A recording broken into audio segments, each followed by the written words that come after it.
Hi, everybody. This is Jennifer Schaus, and we're coming to you live today from Washington, D.C. And thanks for joining us in our webinar, Government Contracting Summer Shorts webinar series. These are 10 complimentary webinars over the course of 2 weeks. They are all recorded, and you can find them on our YouTube channel. First, a little bit about us. As mentioned, we're based in Washington, D.C. Downtown, and we focus on advising established federal government contractors. Our clients are companies who sell products, services, or software to the federal government and range from large businesses to mid-sized firms with millions in federal dollars. Separate from our consulting services, we also have amassed a subscriber base of almost 35,000 in our weekly newsletter, which is the Federal Contractor Weekly. It's a free subscription, and we offer advertising opportunities in the newsletter, including sponsored content newsletters and also sponsored content webinars. If you're interested in reaching federal contractors, please email us and ask for our media kit. Okay, now a little bit about the series. As always, our webinars are complimentary and recorded. You can find all of our recordings, as I mentioned earlier, on our YouTube channel simply by subscribing to it using the link you see on the screen. There is no cost to do this, and you can also find all of our PowerPoints on the slideshare.net site. You can log in there using your LinkedIn credentials, and again, there's no cost. You can find the links to register for the series on our website under the Webinars tab. And there's a separate registration for each webinar. We're kind of coming down to the wire here with our last 2 webinars, but all of the recordings are on that site. Now, more details about the actual series. This webinar series ran every day last week and every day this week. You've got the dates there on your screen from August 12th through tomorrow, Friday, August 23rd. And the guest speakers cover various government contracting topics, but they're all going to go through the same methodology or the same process. They'll cover best practices, avoiding pitfalls, frequently asked questions, and then if anybody on the line has questions for our speaker today about subcontracting, please go ahead and type them into the questions section that's on your control panel on the right. I'll read those off at the very end of the webinar in the order that they are received, and they'll also be read anonymously. So there is no stupid question and nothing really to be shy about. So please send in your questions as we go through the webinar today. Okay, here's a kind of snapshots, including Shauna Weatherly, who will speak in a couple moments about subcontracting, but these are some of the ladies who have actually spoken already, and we'll get to Shirley Collier tomorrow, but these are the ladies that you have heard from and will continue to hear from. We also want to thank our friends over at the Virginia Apex Accelerator. They are a channel partner for sharing events, webinars, and other resources related to government contracting. We also want to thank our friends at GovEvents. That's the premier platform for posting events related to government and government contracting. You can find all of our webinars and our events on govevents.com, as well as recordings from our past 700 plus webinars. We also want to thank Tom Johnson and his team at Set Aside Alert. That's the go-to publication for contracting opportunities for small, women-owned, veteran-owned, hub-zone, and 8A firms.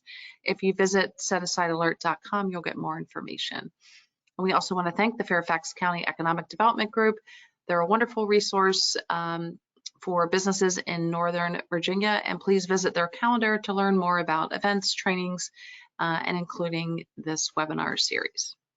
Okay, real quick, we want to let everybody know that we are launching a new webinar series that'll start in the beginning of September, covers big tech in government contracting. The companies that we are going to profile are listed here on the screen. It's free to attend, as are all of our webinars. And if you want to sponsor, we do have it available at a heavily discounted rate. $1,500 covers the entire series. That's 15 webinars. You'll get the registration list. You'll get promoted on our in our newsletter, on our LinkedIn, and other areas where we post these webinars. And again, we want to thank the Virginia Apex Accelerator. That's a place that you can go for getting one-on-one counseling related to government contracting, as well as various training classes. Okay, guys, we've got Shauna Weatherly, and she will be covering subcontracting. And here we go. Shauna, the floor is all yours. Sorry about that. Oh, no worries, Jennifer, not at all. Thank you so much for including me in your rockstar lineup of speakers who you have had over the last week and all this week, and trusting me to speak with your followers. Your team was great, and I really appreciate this opportunity. So, as Jennifer said, my name is Shauna Weatherly. I'm the founder and president of FedSubK, which I founded in 2015. But I'm also a retired federal employee. I retired in December of 2022 with about 36 years of federal service, all but a few years of that being in the acquisition field as a contract specialist, a contracting officer, a chief of contracting, a contracting officer's representative, and a FAR policy expert at both DoD and several civilian agencies. I just wanted to mention a little bit about my business name. As you can see it, it's the full business name is Federal Subcontract Solutions. But having been someone who started my acquisition career in DoD as a contracting officer, or KO, I started using the letter K as kind of a little bit of shorthand when I was referring to contracts. I would write K on my notes, and subcontracts as sub Ks. So you can see that Fed sub K kind of comes from that logical shorthand I used to use about federal subcontracting, and it really tells the story about who I provide the most support to, which is federal contractors in their federal subcontracting needs. So, so just a little bit of background to how that came to be. Everyone's always talking about the big wins and trying to get that first prime contract, but you don't always have to be a prime to make a difference by providing some much needed products and services to support agency missions and get a piece of the federal marketplace pie. So today we're going to cover the best practices, pitfalls, and frequently asked questions I get about subcontracting. Next slide. So when we talk about best practices, I'm going to be coming from the perspective of the business looking for subcontract opportunities, but primes can also benefit from some of these tips when you're thinking about it from their perspective as well. Next slide. So our first best practice is building a network of prime contractors. I want to tell you a little story that comes from my days as a contracting officer. One time I had a subcontractor come up to me after a prime that they had worked with on our site for about 7 years had failed to win the follow-on award for the continued work. And this sub said, "I'm not sure what we're going to do now. You know, this is our bread and butter." And I asked him about other prime contractors they had subcontracts with and the work they did commercially. And he said, "Well, you know, this job was so big, we put all our eggs in this basket. We thought we'd be here a long time." So my advice to you as a subcontractor is don't put all your eggs in one prime contractor's basket. There is too much risk to think that one lucrative contract with a prime will continue in perpetuity just because things are really great now. And why is that? Well, it's because of the reliance on a process where you don't really control it. That being the prime's relationship with the agency and the prime's submission of an offer for future work, and then the government's evaluation of that offer as a winning proposal. You really need to build a network of prime contractors that allows you to spread your exposure and your income from federal work across several subcontracts so that one prime losing a contract doesn't become catastrophic or a catastrophic event for your business. And I'll talk in a few minutes about how to find those federal prime contractors. Next slide. The next best practice I have is reading the subcontract agreement. Now, there are several things outside of the work that you need to focus on in the federal space, more so probably than in the commercial sector. So you must read and understand your subcontract agreement between you and the prime.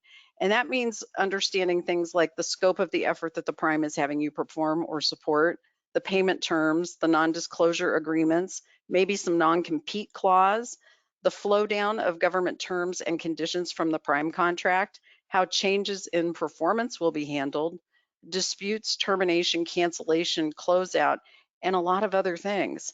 So your agreement is what it is, and you can change it based on changes in it can change based on changes in the federal regulation and policies. And there are procedures too that can change, that can impact the prime's contract at any point of performance. So you really need to know it and get very familiar with it. And make sure you agree with it before you sign it. Subcontractors can ask the prime to clarify processes and communications and terms before signing, but really understand that some terms will just flow down from the government, from the prime's contract. And we're going to talk about that in a little bit. But really, again, another point in the subcontract agreement is remembering that there is privity of contract that you have to be mindful of, and understand that really the prime and the government are the two parties to this contract, meaning the prime and the government have the contractual relationship, the privity of contract. The subs don't have that with the government, and your relationship is with the prime only, or it could be with a higher tier sub if you're a lower tier sub. But there's no coming to the government directly with a complaint about your subcontract later or the terms it contains, except for very few special circumstances. And I'll talk about one of those in a bit. Next slide. So understanding federal requirements, here we go. All right, so you've probably heard about the legal principle that says ignorance of the law is no excuse, right? Well, Thomas Jefferson said that if ignorance of the law was an excuse, that laws would lose their effect. And in the case of federal contracting, even at the subcontractor level, this still holds true. So it's real important as a subcontractor to understand the specific federal requirements that are called out within your subcontract terms and conditions that flow down from the prime's contract to you. And failure to comply can lead to fines and penalties for you and your prime contractor if you're not careful. Now, there's different places where the flow downs come from in terms of the requirements and the avenues that they originate from. And some are mandatory, and they are mandatory for the prime as well as you as a subcontractor through the language of the clause. A few are set by statute. Those could be things like Department of Labor wage determinations. Some are regulatory, as requirements that are found in the Federal Acquisition Regulation. Some are mandated by the technical performance, such as compliance with a specific method of performance, like let's say in environmental cleanup or handling of hazardous waste, you have to meet certain requirements. And those are set forth in policies. Could be also things like security requirements, like security checks for employees or badging for access to government facilities. And then some are procedural, and they're just upwards reporting requirements. But these can all be sources for these flow down requirements. And if you oversee a lower tier sub, those requirements may also need to be flowed down to all your lower tiers. So that will tell you that in your subcontract as well. There are specific requirements to be aware of where ignorance is not a lack of excuse for lack of compliance. And it includes, but it's not limited to, things like regulatory compliance with agencies outside the agency for whom the work is being performed, pricing, prevailing wages from the Department of Labor, data rights, acquisition, handling, and treatment of government furnished property, security and facilities access, safety. And then there's all sorts of prohibitions that have come about in recent years, such as the Section 889 prohibition on contracting with entities using certain telecommunications and video surveillance services or equipment made by 5 specific Chinese companies and their subsidiaries. There's also a prohibition on the use of hardware, software, and services developed by Kaspersky Lab and any of their successors or affiliates. And then there's also a prohibition on ByteDance applications or TikTok, as it's related to the use of equipment and the performance of work with the government. And this can include even being prohibited from having TikTok on any covered application, such as a computer or an employee's phone, if it's being used in the course of doing business in handling government data. Then there's cybersecurity reporting and all sorts of other compliance things along with codes of ethics. So you need to be aware of these things even as a subcontractor because they're very, very important. And as I mentioned, many of these can impact your lower tier subs as well that you manage on the work as a subcontractor and must be flowed down to them as well in your agreements that you have with them. Next slide, please. Another best practice I feel kind of goes unnoticed sometimes and can cause problems if you don't address it early is creating a communication and coordination cadence to avoid disagreements and other pitfalls that we'll talk about later. You must insist that your prime engage in a regular communication and coordination cadence. And what you need to have them do is spell out to you who you need to contact in specific instances. This will likely be the prime in all instances, but who at the prime is the most important, and who do you have the open lines of communication with? How are you going to communicate with the primers? Are you going to use phone, email, text, WhatsApp? You know, and we'll talk about next about keeping records of those communications, particularly if they impact the scope, the cost, the schedule, or other key aspects of the work.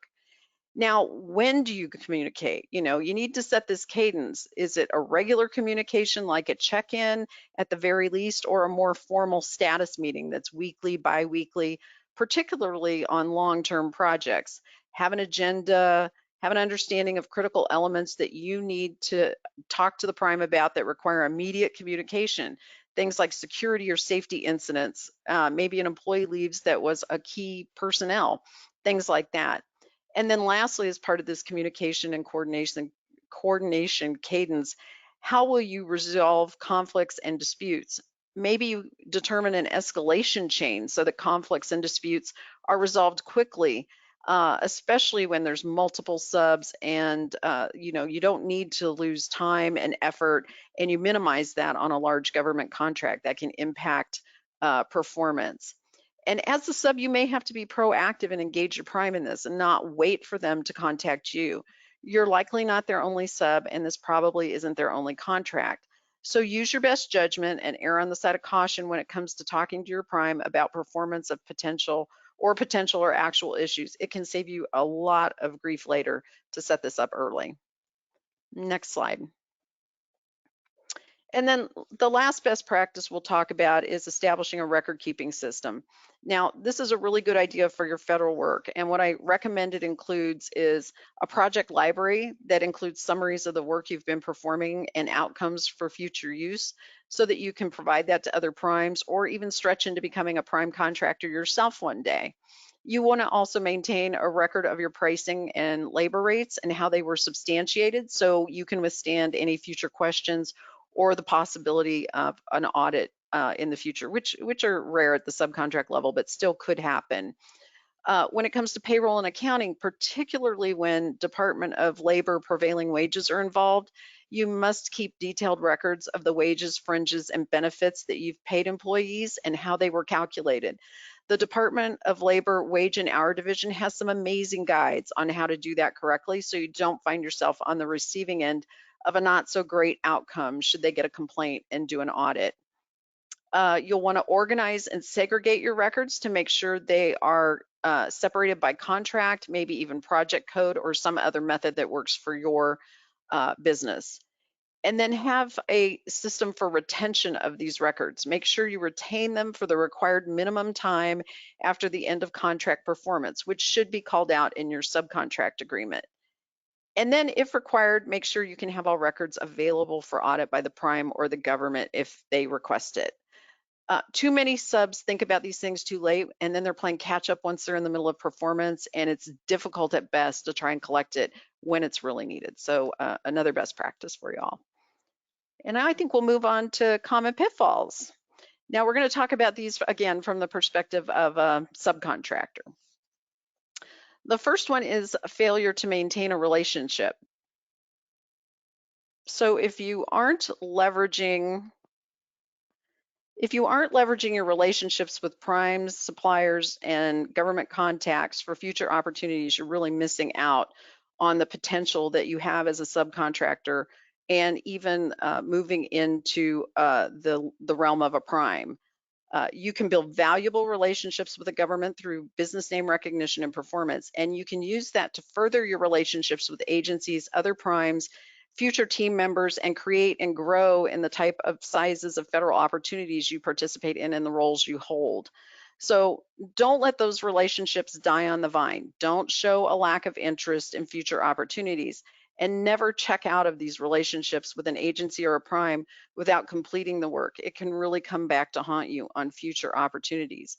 I call it incumbent-itis, and even subs can have incumbent-itis. The thought that you are the only one that can do what you do as a subcontractor. Now, trust me, there's another sub waiting in the wings to do the work you are doing if you aren't available or don't maintain these relationships and keep yourself as the person who is on the inside with the prime and the government. Next slide, please. Another pitfall is ambiguous terms and conditions. We talked about a best practice of reading your subcontract agreement, but you also need to understand it. And if you aren't sure, you need to ask the prime to clarify or explain early on and get it in writing to avoid assumptions, misinterpretations, and other disputes that can be costly to you during performance. You want to clearly understand, again, scope, payment terms, prevailing wages, compliance, reporting, communication, and especially the limits of your authority within the project, with the prime, and with the government. Don't let things get glossed over to your detriment. Next slide. We talked earlier about clauses that flow down from the prime contract to the subcontract and how it's the prime's responsibility to ensure that all applicable contract clauses are flowed down to subcontractors. Now, primes will often flow down as much as possible as a means of risk mitigation, even when a flow down is not required, maybe in the clause itself. Now, it's important to do your own due diligence and understand the clauses that should flow down from the contract as a course of business on federal contracts, as well as understanding the clauses that should not flow down. And it's important from both those perspectives. You want to be sure you're not being held to a requirement that isn't necessary for the performance, and you want to be sure any mandatory requirement is not left out of your subcontract. So if a flow down is not required, you can typically negotiate with the prime using the applicability language in the clause and in this prescription that is found in the Federal Acquisition Regulation and have it removed from the subcontract agreement. That's usually fairly easy to do. But what happens if the prime fails to correctly flow down a clause that's required to be in your subcontract? What happens to you as the subcontractor when that occurs? Well, some say the Christian doctrine would potentially apply. And the Christian doctrine is a principle basically stating that if a contract clause is required by either statute, law, regulation, or executive order, that the required clause is automatically incorporated by law into any existing contract. This could imply, that a clause in the prime contract that states it should flow down to the subcontract in its language is still binding on the subcontractor, even if it wasn't in the subcontract agreement.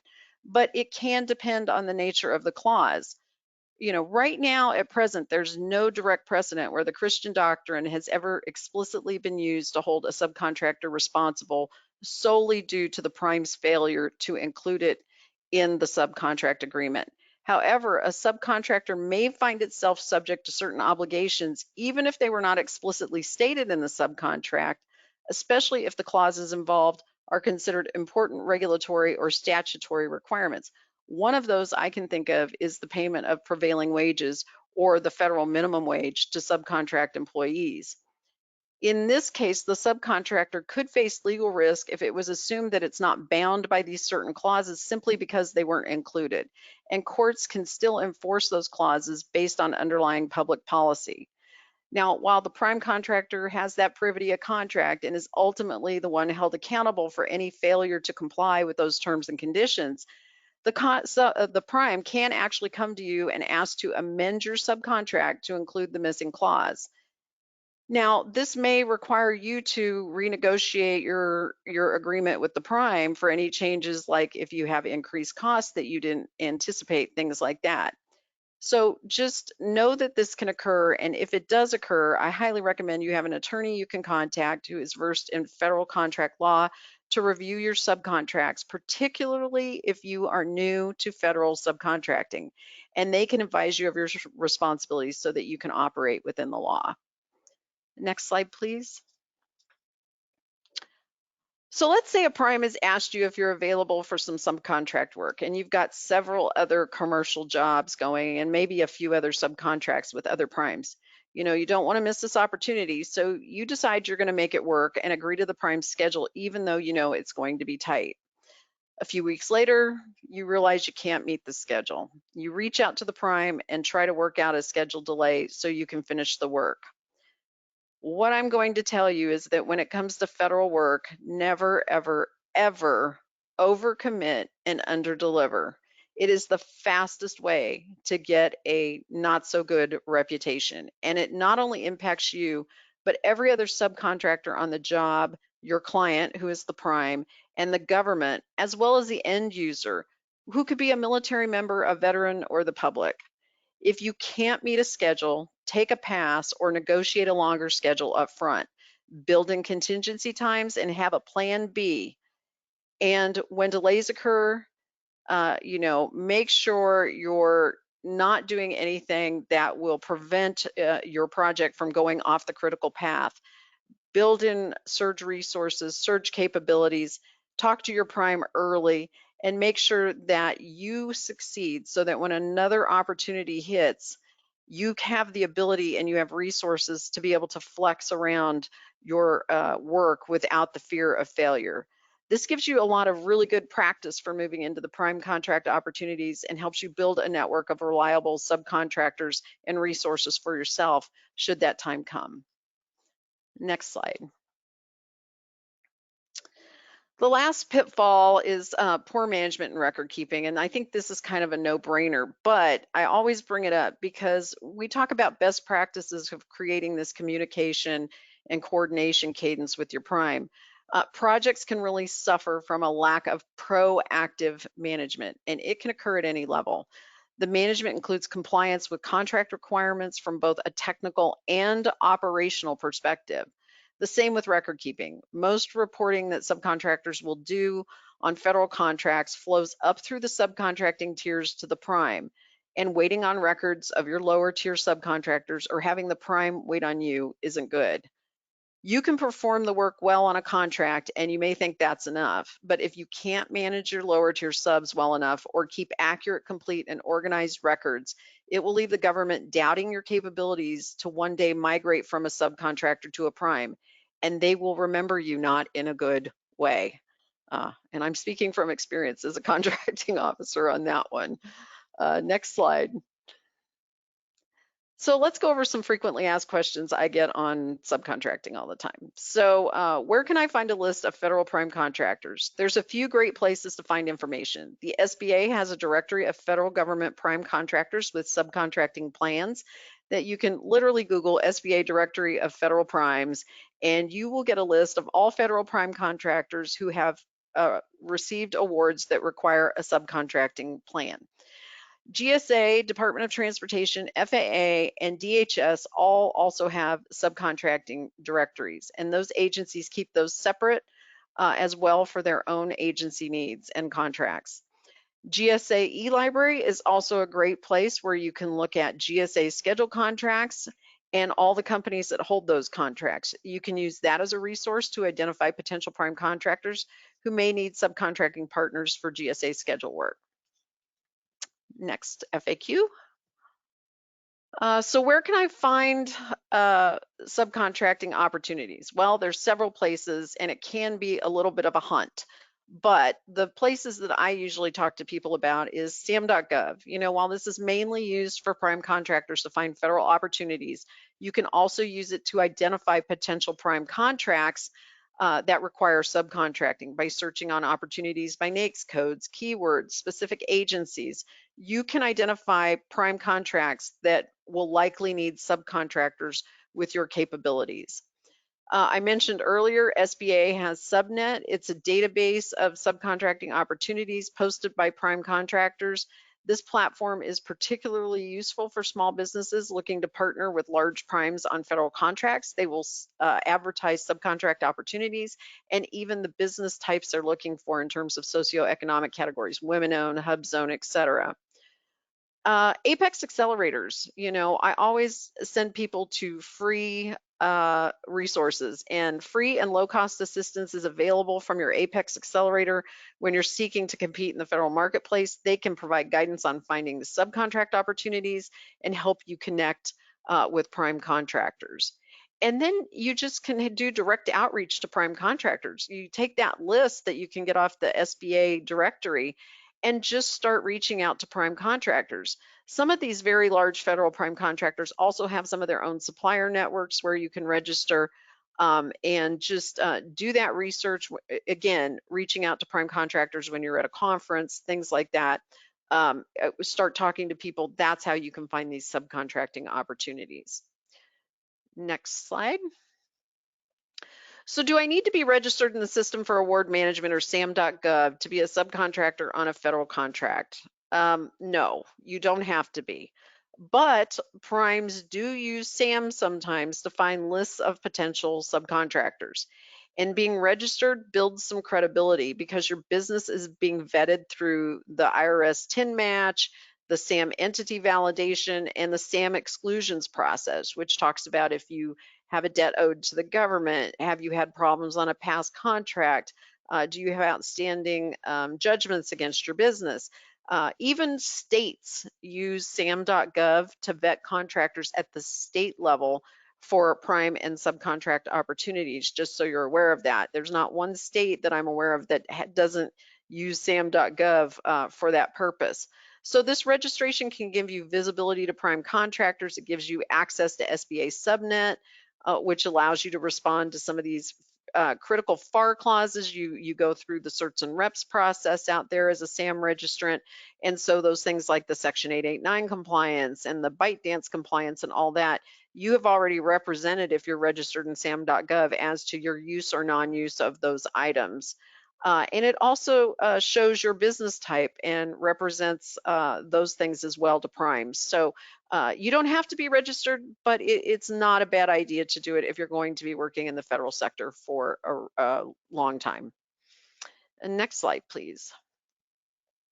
So what should I do if I have an issue or dispute with the prime? Well, the first thing you need to do is follow your subcontract agreement and the procedures outlined within it.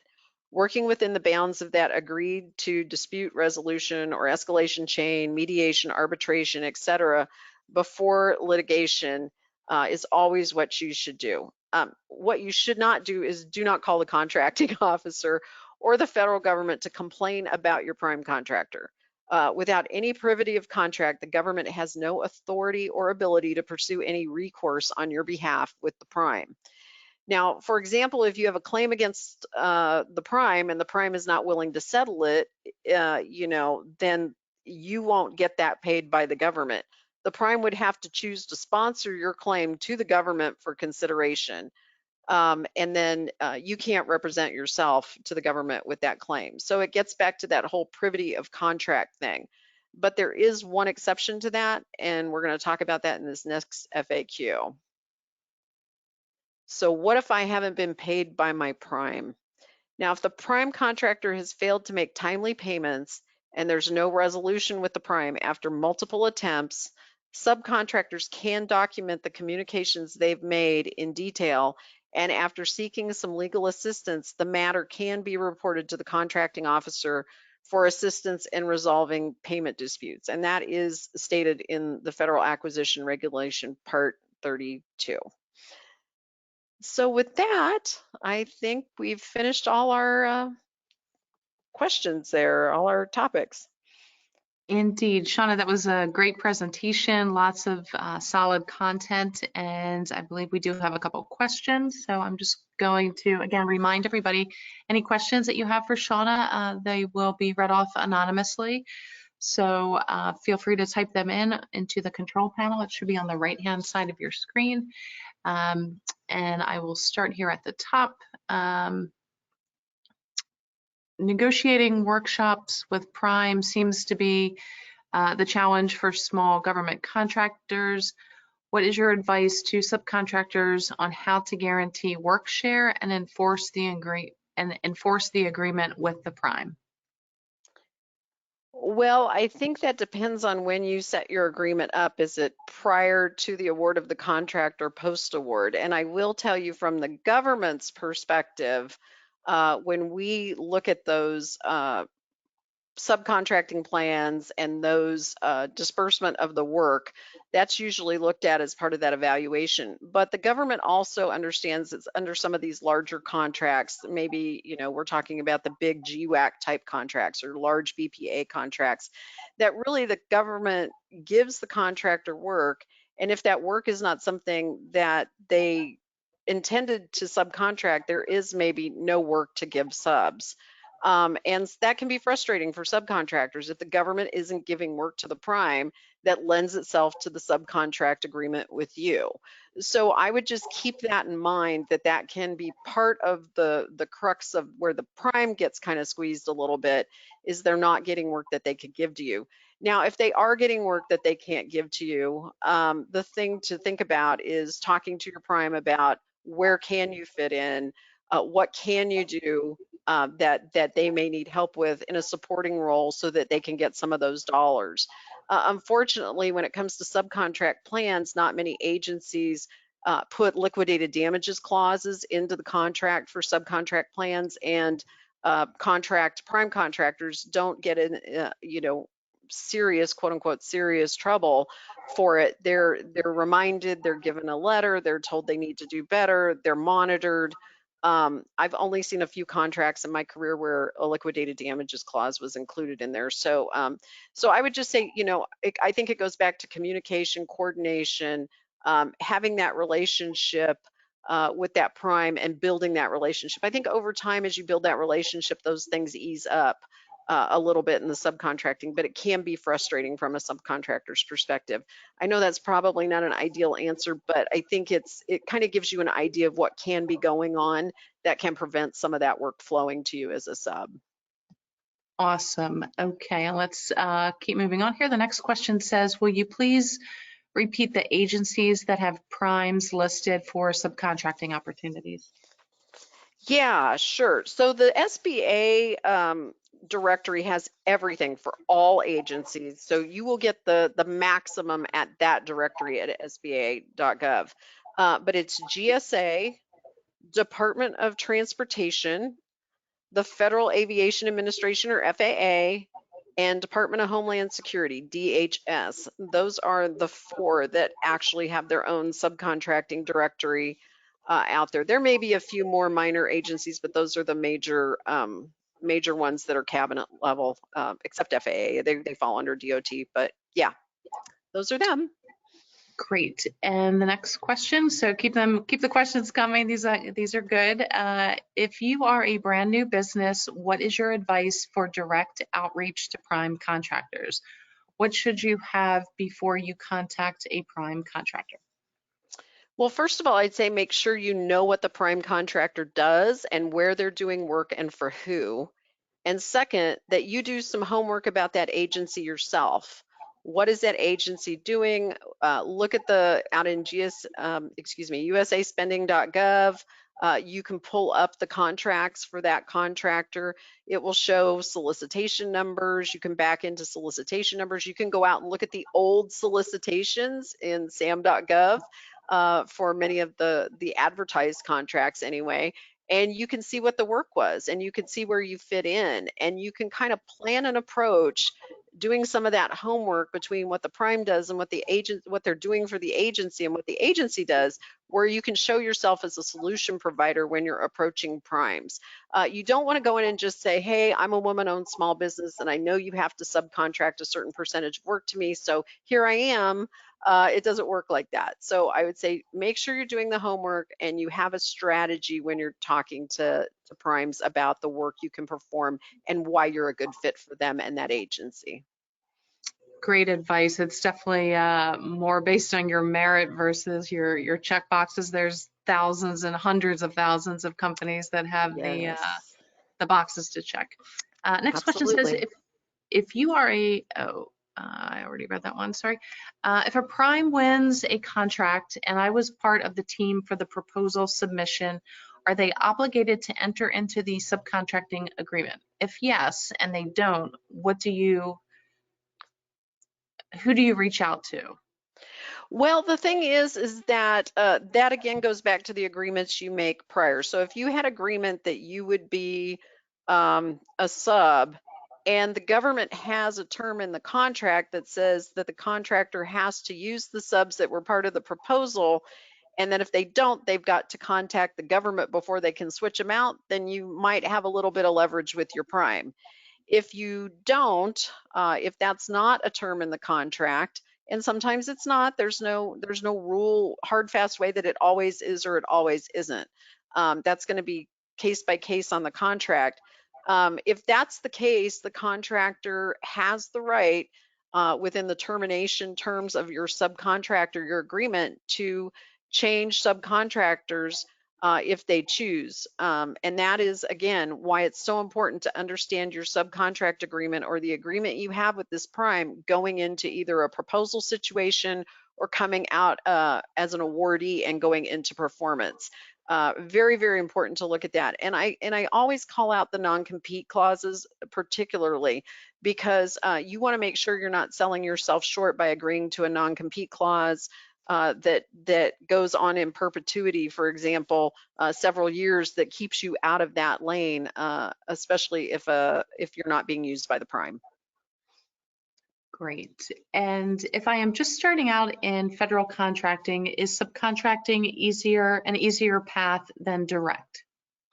I would say you just have to be aware of what both roles require. I would say if you're just starting out, yes, subcontracting is a great way to get past performance and build that before you become a prime. It also helps you see what it takes to become a prime contractor. I don't think subs or new businesses into the federal space always understand the compliance piece and the reporting piece and that sort of effort that has to take place at the prime contractor level. You get some of it that flows down to you in terms of some of that reporting, but there's a lot of things the prime's on the hook for that you're not as a sub. I've had a lot of small businesses who have gotten their first contract after being a sub or pivoting from a very successful commercial practice and business into the federal sector, who have said, wow, look at all these clauses. What do I have to do, Shauna? What do I need to know? And they're stunned by what they weren't aware of. And I think if they start out as a subcontractor and understand that role and that support role and kind of ease themselves into that understanding of the reporting requirements and the flow down requirements, and know that plus more will be on your plate as a prime, then you're setting yourself up for long-term success. You're setting yourself up for no surprises and no over-promising and under-delivering later, right? So I think that's yeah, subcontracting is a good place to start for sure. Great. If I'm a sub to a prime and our work is at Department of Transportation, can we use the DOT logo on our capability statement?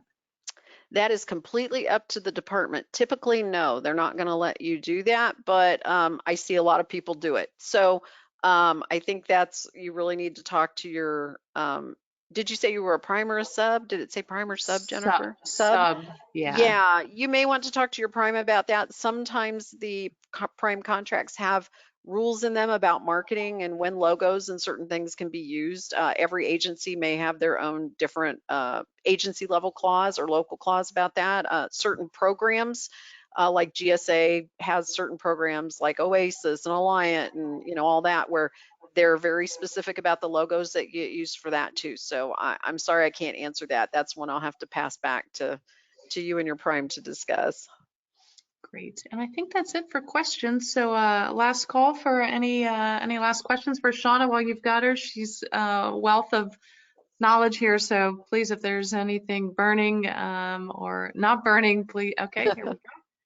How can we approach primes for certain opportunities with no subcontracting goals? Well, you can talk about, again, I think it's the same thing. If they don't have subcontracting goals, it's not really a problem. There's no way you can force those companies into anything, right? You have no leverage because there's no goals. But I mean, again, it's all being a solution provider, telling them how you can add value to the work that they're going to provide to the government, how you add value to the government's end mission. And talk about how that differentiates you from maybe other teaming partners, other people they may have talked to in the past.